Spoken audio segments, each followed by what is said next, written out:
Cadena 30, la televisión más abierta que nunca.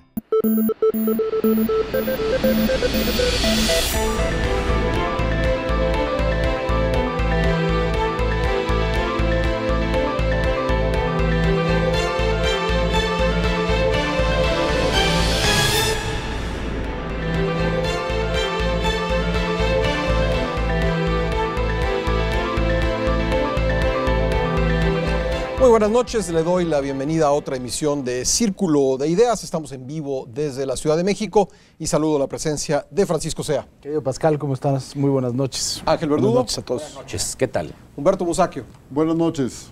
José Buendía. ¿Cómo están? Buenas noches a todos. Y José Luis Vargas. Hola, ¿qué tal? Buenas noches. Bueno, vamos a comenzar con el programa del día de hoy. Las autoridades electorales ya han contado en los distritos los votos de la elección presidencial. Se sostiene el triunfo que se había previsto en el programa de resultados electorales preliminares del candidato del PRI, Enrique Peña Nieto. Sin embargo, la izquierda todavía impugna el resultado de las elecciones, ha anunciado que va a presentar recursos y ese va a ser nuestro tema del primer bloque. Comienzo contigo, Pepe, buen día.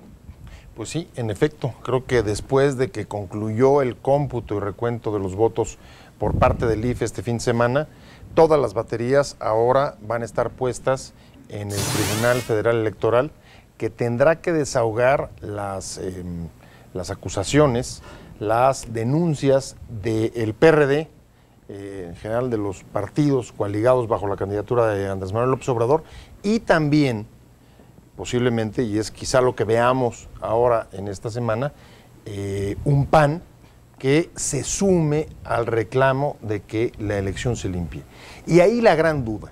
Si lo que estamos viendo, por supuesto que impugnar es un derecho, no hay absolutamente ningún problema en ello, pero la duda que uno tiene por los procedimientos y las formas como se hizo es si realmente lo que se está pretendiendo es limpiar la elección o generar y vertir sospechas sobre ella, ensuciarla y crear, digamos, una sensación de incertidumbre política que afecte la credibilidad de las instituciones.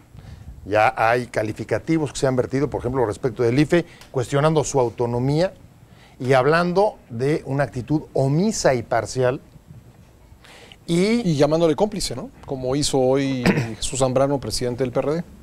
Absolutamente. Llamando cómplice y, por supuesto, generando una enorme sospecha alrededor de las instituciones electorales. Entonces, creo que el panorama que vamos a tener para los próximos meses para los próximos días, es esta, digamos, ola de denuncias que poco a poco ha ido creciendo, que tendrá que desahogar el tribunal y que va a colocar, me parece, sobre todo a la izquierda en una decisión central en el próximo mes. Y es una vez que haya una decisión del Tribunal Electoral, si acepta o no el resultado de la elección.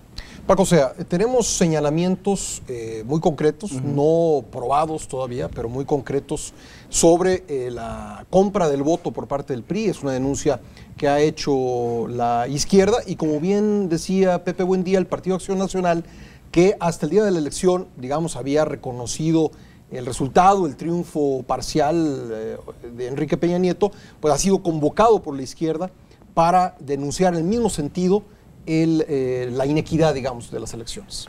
Me parece que el PAN tiene que hacer, primero que nada, pues un ejercicio interno, ¿no? De preguntarse qué fue lo que pasó en esta elección y quién les pasó por encima. Primero que nada, antes de estarse sumando los señalamientos que puede hacer la izquierda mexicana al respecto de la elección. Creo que primero, mañana incluso empieza el procedimiento de expulsión de Vicente Fox y creo que deberían también de hacer pues muchas evaluaciones, ¿no? ¿Qué fue con lo que pasó en la campaña con Josefina Vázquez Mota? ¿Qué fue lo que pasó con Roberto Gil Suárez, que fue uno de los principales aliados de Enrique Peña Nieto para que ganara? Porque finalmente creo que fue desastrosa la campaña. Entonces me parece que el PAN debería de estar más preocupado en tratarse de reconstruir como fuerza política, porque ahora quedó en un tercer lugar verdaderamente lamentable en todos los sentidos, y sería aún más lamentable que digo, la elección me parece que si vamos a hablar de acusaciones de compra de votos, a mí me queda claro que así pasó, ¿no? El sistema político de este país es una cosa verdaderamente ridícula, porque ahora vemos a los propios jefes delegacionales yéndose en contra de Soriana, ¿no? Ahora compra usted su carne molida en Walmart, ¿no? Porque Soriana es una cosa muy mala, ¿no? Es el colmo verdaderamente, pero creo que si hablamos de compra de votos, de este tipo de situaciones que se dan en el sistema político mexicano, lo hicieron los tres partidos. En cualquier nivel y en cualquier lugar. Habrá que también darnos cuenta que eso sucedió, ¿no? Bueno, comentábamos antes de entrar al aire que en el estado de Morelos, 2 días antes de las elecciones, fueron detenidos varios tráilers en Cuernavaca y en Yautepec, y de acuerdo con las declaraciones de quienes conducían esos tráilers con mercancía marcada a favor del candidato Graco Ramírez, que ganó la gubernatura, por lo menos en los números de la votación, pues parecía que también venían de Soriana, ¿no? No ha habido demasiado denuncias sobre eso, ¿no? No es un tema que haya ocupado muchas líneas, se ha centrado, digamos, las acusaciones de compra de voto en lo que sucedió, de hecho, en concreto en el Estado de México, con las famosas tarjetas de esta cadena. Pero Humberto Musacchio, decía Pepe Buendía que la izquierda tendrá que tomar la decisión de presentar las impugnaciones y qué tan lejos ir, pero los resultados, si uno los ve fríamente, pues son muy buenos para la izquierda. Digo, está perdiendo la presidencia de la República, pero está ganando muchas posiciones en otras partes del país. Bueno, ganan a 2 estados, Morelos y Tabasco. No sé si también repartiendo también tarjetas de esa cadena de tiendas. Lo cual me sugiere que el Consejo General del IFE podría convertirse en Consejo de Administración de Soriana. Sería muy bueno para la cadena de tiendas y sería muy bueno para la democracia mexicana para que ya no estuvieran en el IFE. Pero el asunto es ese. Yo creo que el PRD efectivamente obtuvo una ganancia considerable si lo comparamos con los resultados de hace 3 años. Pero lo que estaba en juego era otra cosa. Lo principal era la presidencia de la República. Repito lo que dije hace una semana aquí mismo, me parece que el PRI ganó por 40 millones de despensas, algo así calculamos, varios millones más de tarjetas, y el problema es que esa democracia yo creo que es indeseable para la sociedad mexicana. La democracia de la compra de votos, de los regalos, del chantaje o del soborno, depende cómo se vea, y eso tendrá que cambiar, o el país quién sabe dónde se va a ir, si es que queda algo después de que el señor Peña Nieto asuma la presidencia. ¿Habrá la capacidad, Ángel Verdugo, de darle la vuelta a la página, después de presentadas las denuncias y en el Congreso sacar adelante reformas? Antes de contestar eso, a mí me gustaría... Reformas políticas, me refiero, sí, claro, ¿no? Dar algunas opiniones sobre lo que han vertido tanto Pepe como Paco y Humberto. Yo creo que las gracejadas no contribuyen al análisis, ¿no? Empezar, ¿no? Respeto y quiero mucho a Humberto, pero las gracejadas de que si el Consejo de Soriana... Yo creo que eso no contribuye a un análisis serio, objetivo de lo que pasó y de lo que está pasando. Segundo, yo no estudié leyes como él en la Libre de Derecho. Yo platiqué durante prácticamente 4 años con una persona que conocía de leyes, Goyo Cárdenas, en Lecumberri. Entonces, lo que sé de leyes, yo lo aprendí con él en la práctica. Y él me enseñó que la denuncia es el inicio formal de un proceso. Lo que hemos visto ante los medios y ante los micrófonos no es, jurídicamente hablando, una denuncia, para empezar. Segundo, cuando Zambrano se para a decir que va a exigirle a la Comisión Nacional Bancaria que le dé todos los movimientos de una cuenta bancaria, o es un mentiroso contumaz, o es un ignorante completo de las cuestiones jurídicas. Y no sé cuál sea peor de las dos situaciones. Cuando Monreal se para y da como hecho ciertas suposiciones que ni siquiera han sido presentadas ante una autoridad judicial, es una responsabilidad grande en él, no solo por el cargo partidario que tuvo en la campaña, sino porque además tiene un doctorado en Derecho Constitucional. Ahí me parece una desvergüenza y un cinismo criticable. Diré algo más en torno a eso. Un detalle que poco ha sido comentado, y lo comentaba con José Luis al principio, es el nivel de ignorancia que mostraron comunicadores y reporteros durante este proceso electoral. Es inadmisible que quien está en un micrófono y transmite desde el IFE a un conductor y le dice, Paco, el IFE autorizó que se abriera el 54% de las casillas. Es falso, el IFE no autoriza que se abran casillas. Es un mandato de la ley. Está específicamente señalado en la ley esa situación. Y las casillas que se abrieron fueron fundamentalmente por los dos elementos que se incluyeron en la reforma más reciente. Porcentaje entre el primero y el segundo lugar y número de votos nulos. Sí. Porque todos los demás, en las 143,000 casillas, los representantes de los partidos que estuvieron firmaron de conformidad las actas. No se ha mostrado todavía, ni se ha dado como argumento, las inconformidades al acta. Eso no ha existido, lo cual habla de un proceso bien llevado. Quien cuenta y recuenta los votos es el ciudadano, tanto en el recuento distrital, que es el nombre técnico que le da el COFIPE, y en el día de la elección. Y dice también la ley que una casilla que se ha abierto y se ha recontado ya no se puede volver a abrir. Por eso sorprende que partidos que tienen un buen departamento jurídico digan, es que en el tribunal vamos a lograr que se abran todas las casillas. Eso no es cierto. Aparte de ser una mentira flagrante, es una estupidez jurídica. Está prohibido por la ley. Además. Entonces, estamos aquí ante una situación donde se ha litigado en los medios. No se ha litigado porque además el mismo código establece que es a partir de mañana, el día 9 al jueves, es decir, 9, 10, 11 y 12, que son los 4 días. Es decir, todavía no hay impugnaciones presentadas, hay dichos, hay necedades, hay tonterías, pero no hay formalmente el inicio de una impugnación. A ver, Ángel, en esas condiciones, ¿qué es lo que quisiera plantear yo? Hablan de limpiar lo que no está sucio, porque ahora resulta que los únicos, este es un país donde hay una fuerza divina más poderosa que la del bosón de Higgs, que todos los compradores de votos los tiene encerrados en un solo partido. No hay un solo comprador de un voto que esté fuera del PRI. Y segundo, no han mostrado un vendedor de voto. Cuando la policía agarra un comprador de chueco, lo agarra a él y le saca datos con investigaciones científicas por los cientos de golpes que les dan para encontrar al ladrón que se robó el televisor o la cosa. Pero aquí todo el mundo habla... Sí, claro. 13 detenidos. Algunos de ellos pero acusados no es por eso. de compra de voto.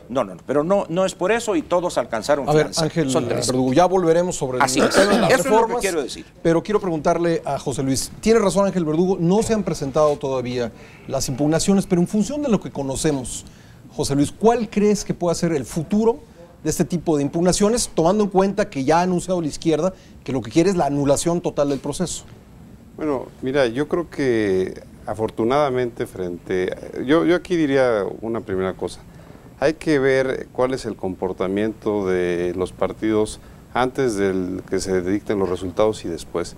Y vemos cómo antes de que se dicten los resultados, pues no tienen estas evidencias de fraude, de sistemático, etcétera, y cómo después inmediatamente les aparecen los elementos. Habían hablado de ellas, ¿no? Yo creo que, sí, dicho con justicia... pero digamos, no, desde mi punto de vista, nadie en la sesión del Consejo General del IFE, que empezó el domingo pasado a las 8 de la mañana hasta las 11 de la noche, nadie lo sacó, nadie lo acreditó. Entonces, ¿qué pasa? Que obviamente esto está muy relacionado con cuál es la suerte postelectoral de la elección. Y creo que precisamente a partir de la crisis que se vivió en 2006, en la elección presidencial, creo que el legislador fue inteligente en decir tenemos que hacer mucho más acotado el sistema de nulidades electorales. ¿Y qué creo yo que hizo? Hacerlo taxativo, de tal forma, y un poco también el mandar un mensaje hacia el Tribunal Electoral del Poder Judicial de la Federación, que la famosa nulidad abstracta tenía que estar contenida a unos elementos. A ver, creo que valdría la pena explicar qué es la nulidad abstracta. Bueno, la nulidad abstracta es básicamente cuando el tribunal, en sus primeras anulaciones de elecciones a nivel general, en algunos estados de la República, como en Tabasco, etcétera, lo que determina es que hay un cúmulo de irregularidades en el proceso que llevan, por una parte, la composición de inequidad, por otra parte, la composición de afectación a casillas y al voto, a la libertad del voto el día de la elección, que ameritan decretar o resolver la nulidad general de la elección. Eso es lo que ya no se puede. Eso es lo que hoy está mucho más restringido y está taxado en ley cuáles son las causales de nulidad.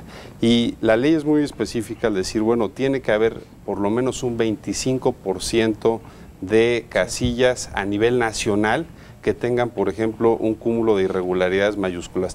Otro ejemplo, por ejemplo, es el asunto de que un candidato sea inelegible. Es decir, hay cuestiones mucho más concretas que hacen más difícil que una elección pueda ser, a través de una irregularidad concreta, se puede decir, queremos que se anule toda la elección. Muy bien, antes de seguir discutiendo este tema en el próximo bloque, vamos a presentarle a usted los resultados del conteo, del cómputo de votos en los distritos, comparado con la encuesta de salida que realizó aquí nuestro compañero Ulises Beltrán de BGC Excelsior, digamos, para poder ver qué diferencias hubo. Esto se hizo en la noche de la elección, antes de que se dieran a conocer los resultados del PREP.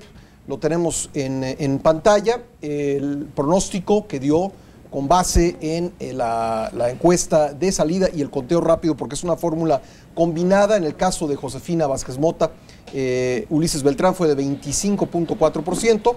El resultado del cómputo distrital le da a la candidata del PAN 26.1%, una diferencia de menos 0.7 puntos. En el caso de Enrique Peña Nieto, el cálculo de BGC Excelsior fue de 39.2%, mismo número que salió del cómputo distrital, muy acertado ahí Ulises Beltrán. En el caso de Andrés Manuel López Obrador, 33% Ulises Beltrán, y en el cómputo 32.4, una diferencia de 0.6.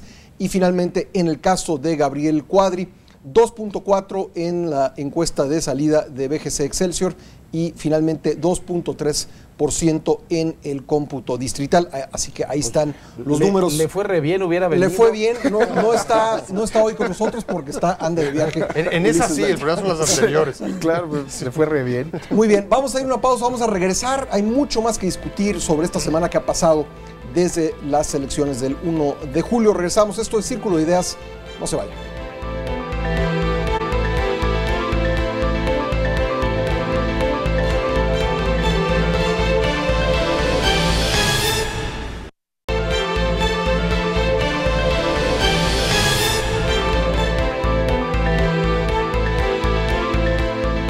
Regresamos a Círculo de Ideas por Cadena 3. Pepe, buen día. Decíamos antes de la pausa, preguntaba yo más bien, Ángel, mejor sin respuesta, pero voy a intentar poner el tema nuevamente en la mesa. ¿Podrá la izquierda dar vuelta? Tú escribías sobre esto hoy en Excelsior. ¿Podrá la izquierda dar la vuelta a la página, presentadas las impugnaciones, y que todo esto transite hacia reformas al sistema de lo que estamos viendo que no funciona tan bien? Bueno, yo coincido plenamente de que uno de los grandes ganadores de esta contienda electoral son los partidos de la izquierda. Son 2 gubernaturas, Morelos, Tabasco, arrasó en el Distrito Federal y se convierte otra vez, igual que en 2006, en la segunda fuerza política en el Congreso. No es despreciable. En un Congreso en el que las urnas, los ciudadanos en las urnas, mandaron, digamos, un mandato difuso, porque ninguno va a tener mayoría en el Congreso por sí solos. Es decir, hay una enorme posibilidad y potencial crecimiento en una elección en la que, hay que decirlo con toda claridad, 60% de los mexicanos no votaron por Peña Nieto. Entonces, creo que ahí hay una gran oportunidad. Ahora, la cuestión me parece que sería ¿qué necesita hacer para poder consolidar y poder aprovechar esta oportunidad? Creo que lo primero, haber tomado, digamos, lección de lo que pasó en 2006, de cómo el cuestionamiento y luego la presión sobre las elecciones y el desconocimiento del resultado y del presidente que de ahí surgió, se convirtió en uno de los principales elementos que arrastró y que incluso, es mi opinión personal, dejaron cancelada, si no cancelada, por lo menos afectada la candidatura de López Obrador. Creo que la izquierda tenía mejores candidaturas como la de Marcelo Ebrard. Y segunda, creo que tiene que superar, es otra opinión personal, digamos que esta cultura de la derrota en la que a veces, a pesar de ganar, pareciera que no reconocen sus triunfos, si no logran el objetivo que decía Humberto hace rato. Es decir, si no gano la presidencia, entonces no entiendo que gané. Como si partieran, digamos, de este razonamiento que es, como no hay otra opción más que la que yo represento, cualquier resultado distinto no puede ser posible. Creo que hay cierto dogmatismo en el origen y sobre todo creo que se debe a un problema que ha sido endémico en la izquierda, que es la falta de autocrítica, la falta de aprender de las lecciones. A ver, Paco Sea, la izquierda no es la única que ha llamado a limpiar la elección. En la entrevista que le hicimos al presidente Calderón, él, digamos, subrayaba la importancia de atender las impugnaciones que se presenten y que si esto no resulta suficiente, que después será una tarea del Congreso hacer reformas para que, digamos, que en el futuro no haya este tipo de acusaciones. Yo creo que estás tocando dos temas que son fundamentales y claves. Primero, que nos dimos cuenta que la reforma que hicieron los partidos políticos, un tanto por venganza, un tanto con un desconocimiento tremendo de cómo iba a operar esto después en la realidad, pues bueno, fue verdaderamente mala, ¿no? Segundo, sabemos cómo se eligen los propios consejeros del IFE, son unas cuotas de partido y desgraciadamente cuando se habla de cuotas de partido y no los mejores hombres, pues ahí tenemos a Leonardo Valdés, con todo respeto, me parece que deja mucho que desear como presidente del Consejo General del IFE, ¿no? Como consejero presidente. Entonces, ahí parte la desgracia, ¿no? No tendríamos que estar hablando de limpiar elecciones si hubiéramos tenido un órgano electoral con mucha más fuerza y con gente, digo, hay gente muy talentosa al interior, pero me parece que si empiezas a analizar desde el propio Leonardo Valdés, pues bueno, empiezas a entender las razones de que hay una elección así. Ahora, si se habla de limpiar una elección, reitero otra vez, ¿no? O sea, habrá que irse a todos los partidos, porque seguimos teniendo una democracia en donde los propios partidos de una forma criminal se aprovechan de la necesidad de la gente. O sea, si tú no tuvieras verdaderamente necesidades indignantes en todo el país, no habría la forma de que se comprara un voto. Aquí lo que pasa es que tenemos necesidades muy importantes. En el caso de la izquierda, yo coincido totalmente con Pepe.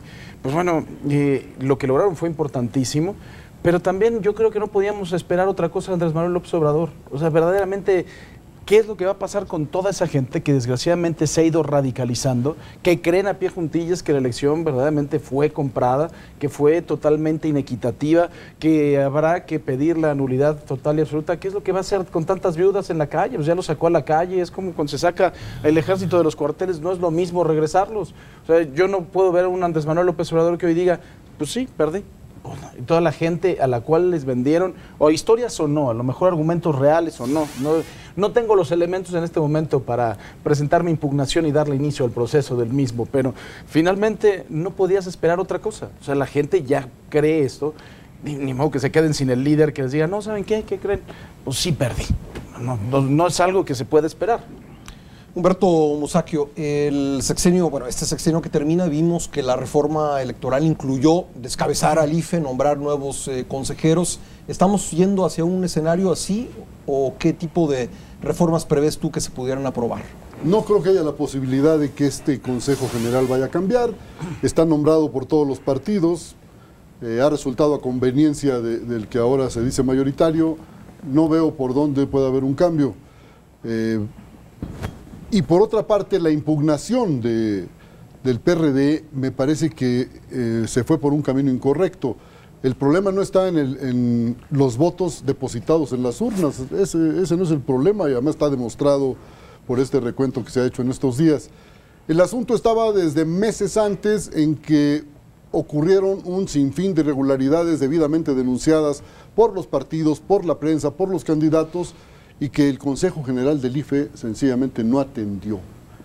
Como que considera que no es obligación, y probablemente en la ley esté que no es obligación. Yo no sé, quizá los egresados de la Universidad Goyo Cárdenas me lo puedan decir. Con mucho gusto lo ilustraré en un momento. Pero el asunto pues es este. Su inexactitud jurídica. No hay deshonra en perder una elección.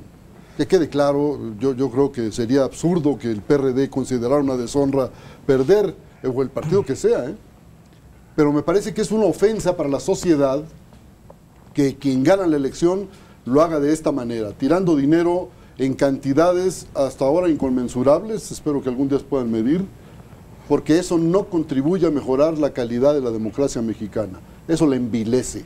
Y este es el gran problema que tenemos. No es si hay más votos o menos votos en las urnas, es todo lo que ocurrió antes del día de la votación. Antes del millones, ¿no?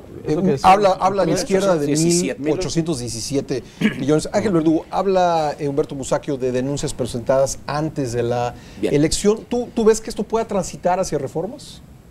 No, pero antes quiero decir nada más una cuestión Contéstale histórica. a Pascal, No, le voy a contestar, le voy a contestar, pero no puedo dejar pasar te van a impugnar, un señalamiento peregrino de Pepe cuando dice la izquierda ganó. Militamos en la izquierda y yo exigiría en nombre de esa militancia respeto para lo que es la izquierda.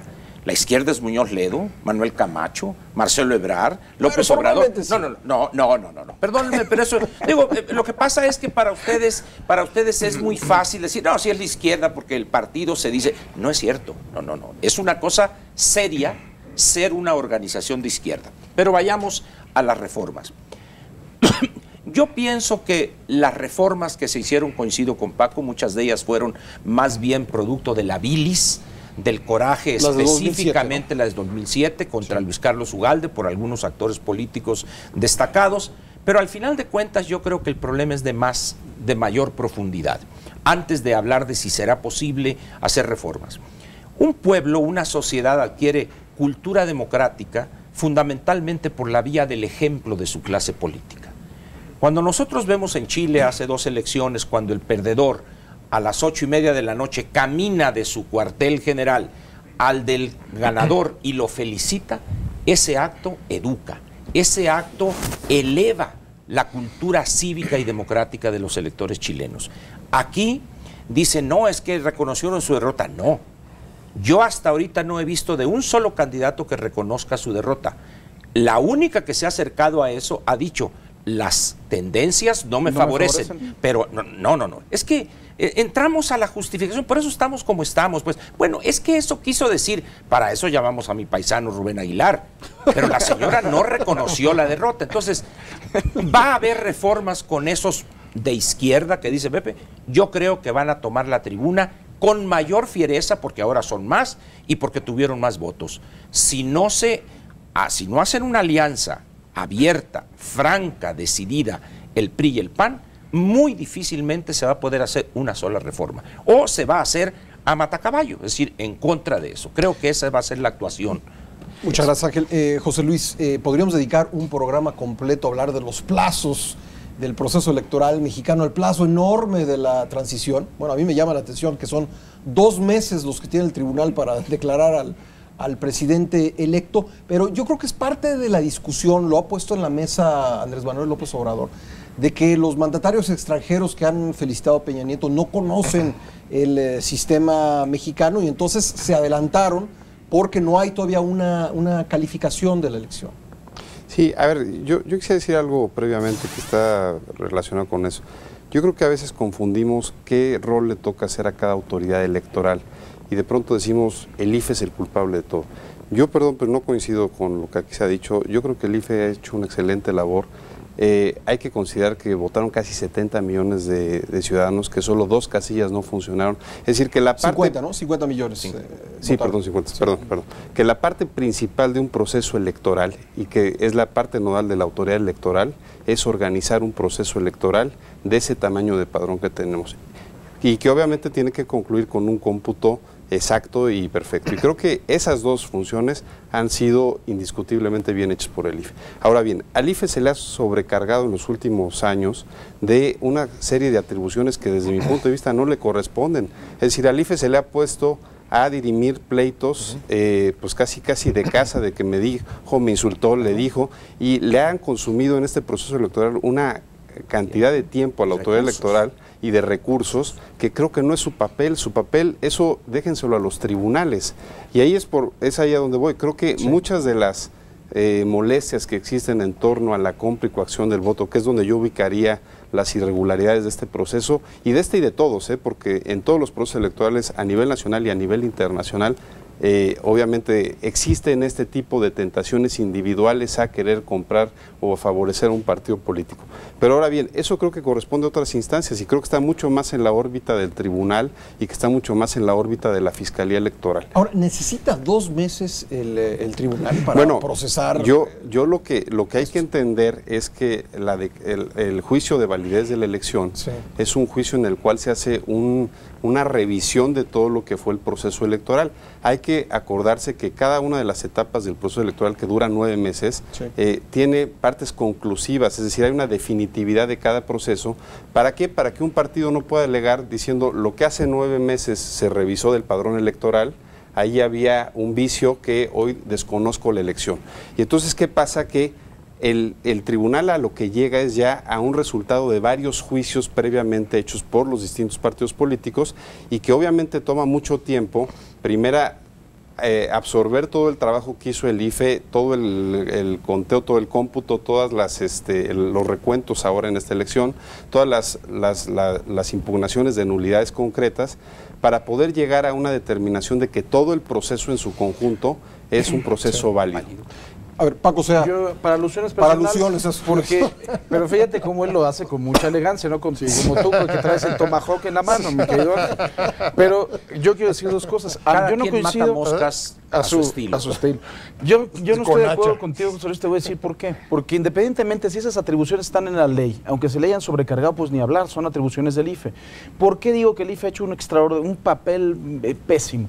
Porque se dedicó a pelearse con los medios de comunicación antes de la elección, porque el IFE llegó como un IFE verdaderamente minado después de las peleas que tuvo, que tienen ustedes que poner con 5 días de anticipación los anuncios, no que tiene que ser con 10, no que nosotros les vamos a decir, no que espérate tantito, que se pelea Leonardo Valdés con TV Azteca, que se pelea con no sé qué, perdón, pero hoy en día que Andrés Manuel López Obrador está diciendo, señores del IFE están comprados, hubo una campaña incluso de los medios de comunicación que nos peleamos con los señores del IFE porque no entendían. El IFE finalmente, como tú dices, tiene que organizar la elección, que me parece eso una responsabilidad y además de todo un mérito más de los ciudadanos que del IFE, porque los que abrieron las casillas, los que contaron los votos fueron los ciudadanos y no los señores del IFE, y estos señores se dedicaron a pelearse con los medios de comunicación, llega como un IFE verdaderamente minado, nos dedicamos también a tratar de equilibrar un poquito el poder que les dio la ley de estar mandando los medios de comunicación, y por supuesto que hoy en día que Andrés Manuel López Obrador dice que estos señores del IFE son unos inútiles y están comprados, pues mucha gente sí se los cree.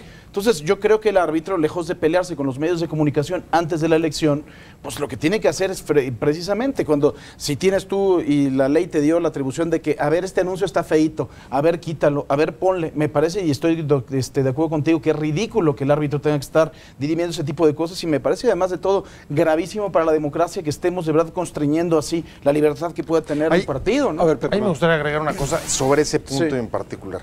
Desde luego creo que los primeros que golpearon o se dedicaron a golpear a las instituciones electorales en los últimos años fueron, primero y antes que nada, los propios partidos políticos. Sí.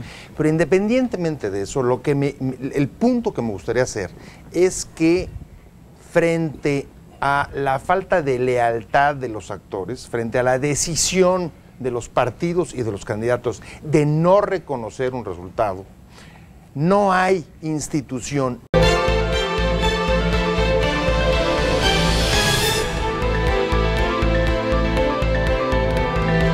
Regresamos a Círculo de Ideas en Cadena 3 y bueno, si les parece vamos a hablar del Partido Acción Nacional, tercer lugar, como se comentó ya aquí en la mesa, el PAN está, entre otras cosas, en el proceso de discutir si expulsa o no al expresidente Vicente Fox, pero en general me gustaría conocer su opinión sobre cuál es el papel que le espera al Partido Acción Nacional, el partido que fue gobierno, tuvo la presidencia de la República durante estos últimos 2 sexenios y que pues quedará en tercer lugar por lo menos en la Cámara de Diputados, segundo en el Senado. ¿Qué puede hacer, José Luis, con esta fuerza el Partido Acción Nacional?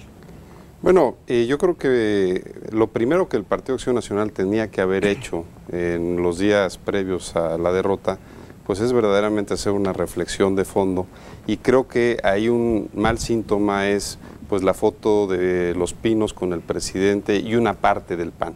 Es decir, aquí a mí lo que me habla es que en ese momento lo que tenía que haber sucedido es que Gustavo Madero llamara a un cónclave de panistas y le pedí al presidente que se abstuviera de participar, porque evidentemente creo que lo que no podemos nosotros, digamos, hacer a un lado es que parte de esta derrota que sufrió Acción Nacional es un voto de castigo al presidente Calderón. Y entonces creo que para que las propias fuerzas internas en el PAN se restablezcan y exista un equilibrio y exista otra vez volver a los ideales del Partido de Acción Nacional, que creo que es un partido muy importante en la sociedad mexicana, pues tenía que haber, primero, antes de la foto de la familia feliz, tenía que haber una verdadera autorreflexión, incluso haberse dicho lo que se tenían que haber dicho. Entonces ahí creo que empezamos mal, y creo que un poco esa foto también lo que anuncia es que hay una pugna muy fuerte por quedarse con el partido, es decir, que el grupo del presidente Calderón frente a pues otros panistas que no están tan articulados, pues que va a ser una batalla esa feroz por tratar de apoderarse del PAN. Ahora, ¿cómo se traduce eso en un escenario legislativo? Pues yo creo que vamos a ver un PAN, precisamente por esa poca cohesión y esa poca capacidad de articulación de sus cuadros que lograron quedarse, pues un PAN muy dividido frente a un PRI muy fuerte, sin mayoría absoluta, pero también con una oposición pues muy reacia, y creo que vamos a entrar en un problema, espero que no, pero muy probablemente similar a lo que pasó este sexenio, de dificultad de hacer transformaciones grandes o importantes en el país por tres visiones del país muy distintas, donde ninguno alcanza la mayoría absoluta. Humberto Busacchio. La victoria tiene muchos padres, pero la derrota es huérfana, y yo creo que en el PAN van a tener su noche de los cuchillos largos. Sin embargo, no deja de sorprenderme esa sonrisa amplísima que ha exhibido el señor Felipe Calderón, que incluso le contagió a toda la plana mayor del PAN. Está en una de las fotos publicadas en estos días, la foto que les tomaron en Los Pinos. Yo tengo la impresión de que hay la posibilidad de un arreglo para que no molesten al próximo expresidente, porque siempre queda esa preocupación, me imagino, en los que se van. Y sobre todo que yo creo que los panistas deben tener presente que si el PAN, con lo devastado que salió de la elección de 2000, fue capaz de reponerse, de reconstituirse, pues lo puede hacer el PAN, porque el PAN es un partido con mucha más tradición opositora de la que carecía el PRI incluso. Entonces me parece que el PAN va a trabajar, pero va a trabajar bien y se va a reponer. El PRI hizo mucho, Ángel, con su tercer lugar en el 2006 a nivel legislativo. Claro. ¿El PAN cómo lo ves? Yo creo que el PAN, al margen de las diferencias entre ellos, las cuales para mí si las resuelven o no las resuelven, bueno, pues eso será un asunto interno. Yo lo que creo es que independientemente de la facción dentro del PAN en que estén fulano, mengano, perengano, en el momento en que se presenten las reformas estructurales y las reformas verdaderamente de fondo, esas 3 o 4 o 5 o N facciones del PAN van a apoyar esos cambios. Yo no tengo duda al respecto, simple y sencillamente por una cuestión de sobrevivencia. No tiene otra salida el PAN más que apoyar los cambios que nos van a dar un mejor futuro. Si sus problemas internos duran mucho, poco, ese es un problema que resolverán ellos. Es más, en particular a mí me parece irrelevante frente a las grandes reformas que se van a plantear. Pepe, buen día. Se está planteando que el PAN pudiera sumarse al PRI, haciendo mayoría de más de 2/3 tanto en la Cámara de Diputados como en el Senado. En la entrevista que tuvimos con el presidente Calderón nos decía, bueno, pero si ahora aprueban las reformas, pues va a significar que las tuvieron secuestradas durante la última legislatura. La verdad es que yo creo que exactamente qué tipo de oposición va a tener el PAN es una línea que no tienen todavía definida. Recordemos, el día de la elección salió Josefina y adelantó que la oposición que debe de hacer el PAN es la de vigilar muy de cerca que no se reinstalen los abusos que pudiera traer el PRI al llegar a la presidencia. Tenemos también posiciones como las que hoy está sosteniendo el presidente del partido, Madero, de ir con el PRD a, digamos, a buscar limpiar la elección, como ellos lo han dicho. Uno de repente aprecia, no de ahora, sino ya de antes, que dentro del propio PAN hay algunas grupos o fuerzas que estarían a lo mejor visualizando su posición en el Congreso y la oposición que generarán en los próximos años en alianza o buscando puntos de contacto, no con el PRI, sino con el PRD, para oponerse, digamos, a la hegemonía priista. Y dentro de los distintos grupos que están ahí trabajando, también hay, digamos, el antecedente, sobre todo en la década de los 90, de la fuerza, digamos, modernizadora y de apoyo a reformas estructurales que en esa década impulsó el PAN en alianza con el PRI. Creo, en buena medida, y coincido ahí con José Luis, que dependerá de cómo resuelvan digamos, la rendición de cuentas y la reflexión interna dentro del PAN. A mí me llama mucho la atención ver cómo, por ejemplo, después de una elección en la que el partido en el gobierno cae en tercer lugar, pareciera que a la hora de asignar la rendición de cuentas es sobre la candidata o sobre el partido, cuando creo que sobre todo es un voto de castigo al gobierno de Calderón. Sin embargo, me parece que el manejo que se ha dado justamente ha sido llevar hacia el partido y hacia la candidata el costo electoral de la derrota y el caer hasta el tercer lugar. Creo que eso refleja justamente el conflicto de grupos y sí creo la pretensión del Ejecutivo de desembocar al PAN. Creo que él mismo es el que lanzó la llamada sobre la profunda crisis y la necesidad de renovación del partido, como tú mencionabas, y quedarse él y su grupo a hacer la oposición y a definir la línea en Acción Nacional. Paco, o sea, ¿hacer reformas con el PRI o hacer oposición con la izquierda? ¿Cuál es el camino que seguirá el PAN? A mí me parece claro que el PAN siempre ha sido mucho mejor partido de oposición que de gobierno, ¿no? Y ha quedado perfectamente demostrado. A su estado natural. Exactamente. Entonces, además, finalmente me parece que todas esas reformas estructurales, podrá el presidente decir que las reformas las tenía secuestradas el PRI, pero ¿qué importa ya? ¿No? Porque finalmente las van a hacer y ya no va a tener el micrófono para decir que estaban secuestradas. Entonces, las reformas me parece que van a pasar porque finalmente está dentro de la ideología del Partido de Acción Nacional ese tipo de reformas. Fueron propuestas por ellos desde hace tiempo atrás. Entonces, me parece que las reformas deben y tienen que pasar, porque otros 6 años de postración este país ya no los aguanta. Eso sí, me queda muy claro. O sea, reforzar, y coincido plenamente con Paco en ese sentido. El PAN, repito, no tiene más salida que esa. Todas las reformas que tengan por objeto modernizar este país, actualizar el andamiaje jurídico caduco que tenemos, el PAN no tiene otra salida, repito, que apoyarlas. Las negociaciones entre ellos, eso es otro problema que tendrán que dirimir en otro espacio, no en el Parlamento, no en el Senado y tampoco en San Lázaro. Ver a los panistas, los principales, aliarse con el PRD para tomar la tribuna, porque eso sí tengámoslo por hecho.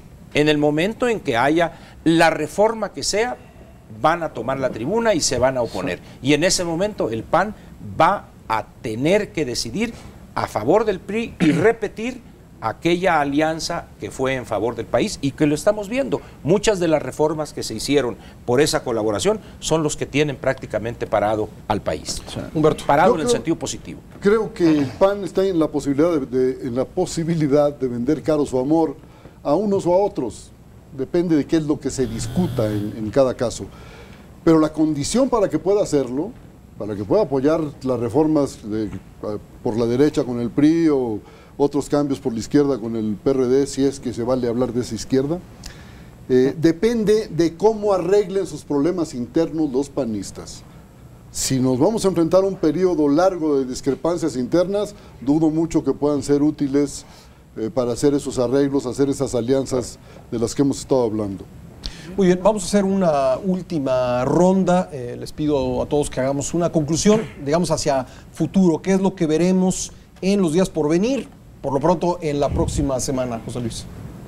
Sí, bueno, yo creo que hay que darle valor y volver un poco a los clásicos, a entender la voluntad popular que quedó plasmada en este proceso electoral. Es decir, yo creo que frente a muchas personas que dicen qué barbaridad que regresó el PRI al poder, creo que hay que entender que tenemos un elector más inteligente del que pensamos.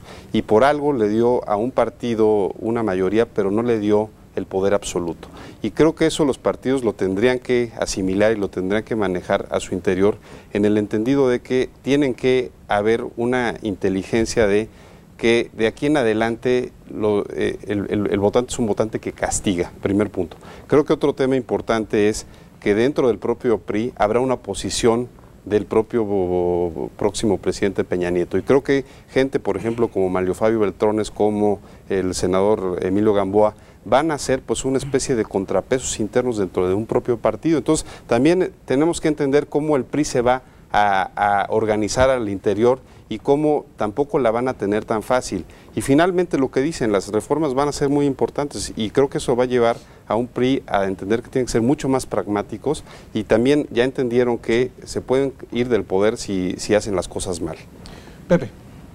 Bueno, la verdad es que creo que en los próximos días sería interesante que aquellas ofertas de los últimos días de la campaña sobre la necesidad de serenar al país se recuperaran y que los actores políticos, los principales liderazgos, tanto del PAN como del PRD como del PRI, salieran con buenos mensajes tratando de serenar y evitar que se siga, digamos, reproduciendo el encono, la división y la fragmentación, que la podemos ver en distintos espacios, en redes sociales, en las manifestaciones.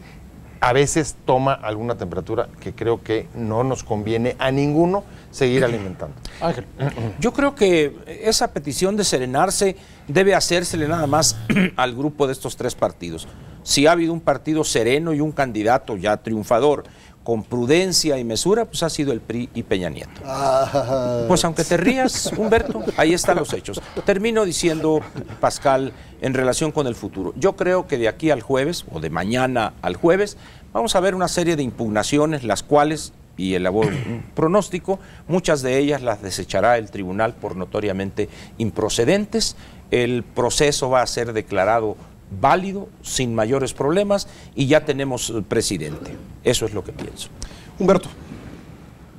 Dos cosas. Una es que tendrán que llegar a un arreglo para que las elecciones no vuelvan a ser esta feria del dinero en que las convirtieron todos los partidos, pero infinitamente en mayor medida el PRI.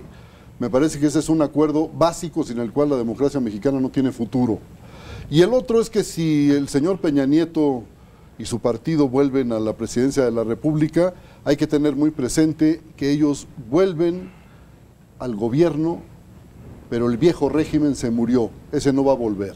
El del gran aparato sindical charro, las grandes centrales campesinas, un sector público de la economía que le daba chambas a todo el mundo, eso se acabó. Y esta es la gran diferencia ahora que regresa el PRI. Paco Sea. Pues creo que me quedan 30 segundos, ¿no? Nada más. Pues sí, son muchos. No te preocupes, querido Humberto. Pues yo creo que también coincido, sí se van a preparar las impugnaciones para ser presentadas. Me parece que las hace un hombre que sabe del asunto, Jaime Cárdenas, es el encargado de las mismas. Coincido también en que no va a haber mucho futuro, porque es muy difícil, o sea, los términos en los cuales los van a presentar va a ser muy difícil que se puedan comprobar y que se pueda decir que la elección está viciada en gran manera.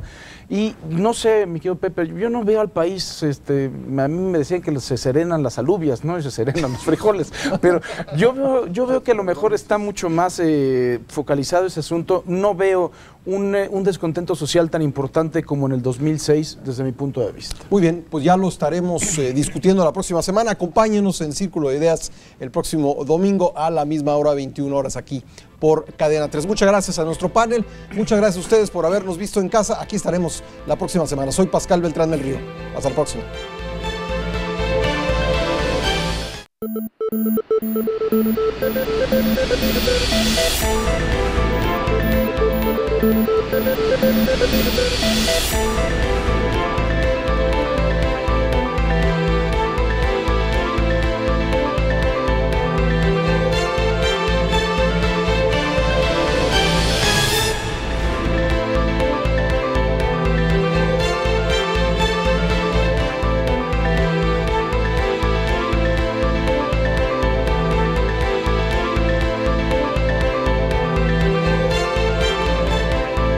Cadena 30, la televisión más abierta que nunca.